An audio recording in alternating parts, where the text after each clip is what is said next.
50 years ago, Venezuela was one of the richest countries on earth. Its money was stronger than most European currencies. Its oil paid for everything: food, fuel, dreams. Today, that same country is a warning, a place where money became worthless, where salaries couldn't buy bread, where millions walked away from their homes, not because of war, but because of economics. So, how does a nation sitting on the largest oil reserves in the world end up collapsing from the inside? This is not a mystery. It's a pattern. If you had visited Venezuela in the 1970s, you might have thought you were walking into the future. The streets of Caracas were alive with ambition. Skyscrapers rose where mountains once dominated the skyline.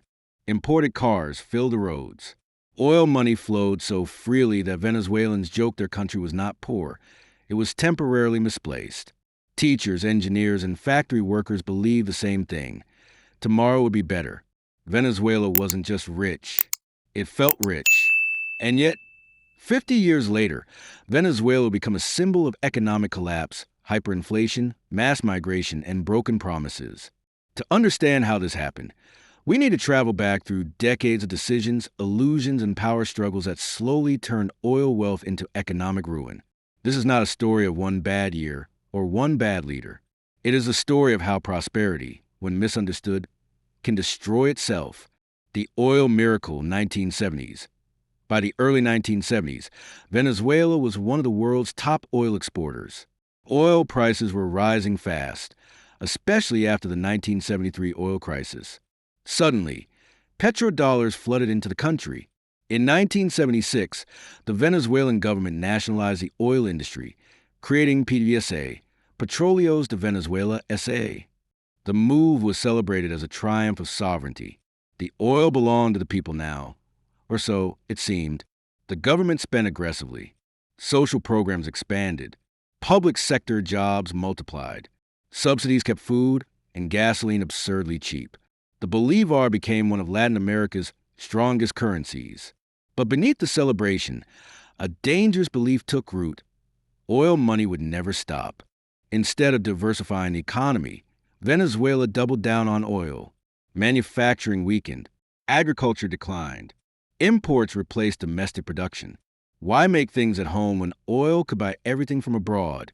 The economy was growing, but it was growing on one leg. The first cracks, 1980s. The illusion shattered in the early 1980s. Oil prices fell. Hard. Suddenly, the government spending habits no longer matched its income. Debt exploded. The Bolivar collapsed in 1983, a moment Venezuelans still remember as Black Friday. Overnight, savings lost value. Confidence disappeared. The 1980s became known as La Década Perdida, the lost decade. Inflation rose. Poverty increased. The middle class shrank, and trust in political institutions eroded. Venezuela was still rich in oil, but now it was poor in stability. The government tried austerity measures and IMF-backed reforms, cutting subsidies and raising prices. These decisions would lead directly to one of the most traumatic events in modern Venezuelan history. Caracazo, the breaking point, 1989. In February 1989, the government announced fuel price hikes and public transport increases. The reaction was explosive. Riots erupted across Caracas and other cities. Supermarkets were looted. Fires burned for days. The army was deployed, and hundreds, possibly thousands, were killed in the chaos. This was more than an economic protest. It was a social scream. The Caracazo shattered the social contract. Many Venezuelans stopped believing that democracy and traditional politics could protect them. The system, they felt, had failed. Out of this anger, a new kind of leader would soon emerge. Hugo Chavez and the Promise of Redemption, 1990s, 2000s. In 1992, a young military officer named Hugo Chavez attempted a coup. It failed. But his words afterward, especially his calm acceptance of responsibility, made him famous. By 1998, Chavez was elected president. He promised dignity, justice, and a new economic model. His message resonated deeply with the poor and marginalized who felt excluded from the oil wealth for decades. And then something extraordinary happened. Oil prices surged again in the early 2000s. Chavez suddenly had everything: popular support, political control, and massive oil revenue. He launched ambitious social programs called Misiones. Healthcare expanded. Education reached millions. Poverty initially declined. For many Venezuelans, these years felt like long overdue justice. But once again, the same old mistake returned, bigger and louder. The economy became even more dependent on oil. Control, nationalization, and fragility. Chavez nationalized industries, imposed price controls, and restricted currency exchange. His goal was to protect the poor and control capital flight. In practice, these policies slowly suffocated production. Businesses struggled to import raw materials. Farmers couldn't profit under fixed prices. Corruption spread as access to dollars became a political privilege. PDVSA, once one of the world's most respected oil companies, was politicized.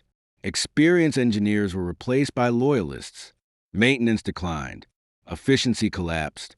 As long as oil prices stayed high, the damage was hidden. But systems built on control and dependency rarely survive stress. After Chavez, collapse accelerates 2013 to 2016. When Hugo Chavez died in 2013, Nicolas Maduro inherited an economy already weakened but still standing. Then oil prices crashed in 2014. This time, there was no cushion. The government kept printing money to cover spending. Inflation turned into hyperinflation. The bolivar became nearly worthless. Salaries collapsed. Savings evaporated. Supermarket shelves emptied. Medicine vanished. Electricity failed. Water stopped flowing in many areas. This was not a sudden collapse. It was a slow-motion disaster. Hyperinflation and survival mode, 2017 to 2020. By 2018, Venezuela was experiencing one of the worst hyperinflation crises in modern history. Money lost value by the hour. People weighed cash instead of counting it. A month's salary couldn't buy a bag of rice. Millions left the country, one of the largest migrations in the world outside of war zones. Those who stayed survived through remittances, informal work, or barter. Dollarization happened unofficially. The U.S. dollar replaced the bolivar in daily life, not by law, but by necessity. The state lost its grip on the economy, even as it tightened political control. Recent years, stabilization without recovery, 2021, today. In the early 2020s, hyperinflation slowed, not because of reform, but because the economy had already collapsed. The government relaxed some controls. Private businesses cautiously returned. Dollar transactions became common. Inflation decreased from catastrophic levels. But this is not recovery. Public services remain broken. Inequality has widened. A small elite lives comfortably in dollarized bubbles, while much of the population struggles. Venezuela today is not the Venezuela of the 1970s, or even the 2000s. It is a country living with the consequences of decades of economic illusions. The deeper lesson Venezuela's story is often reduced to ideology debates, socialism versus capitalism, left versus right. But the deeper lesson is simpler and more universal. Natural wealth is not the same as economic strength. Without diversification, institutions, accountability, and long-term planning, even the richest resources can become a curse. Venezuela did not fail because it had oil. It failed because it believed oil could replace everything else. And that belief, repeated across generations, slowly hollowed the nation from the inside. Epilogue: a country that still breathes despite everything. Venezuela is not just collapse. It is resilience. It is people who adapt, survive, and remember who they were, and who they could be again. History is not finished. Economies can be rebuilt. Trust can return. But only when illusions are replaced with hard truths. And Venezuela's greatest challenge is no longer oil prices or sanctions. It is learning how to build a future that does not depend on a single miracle ever again.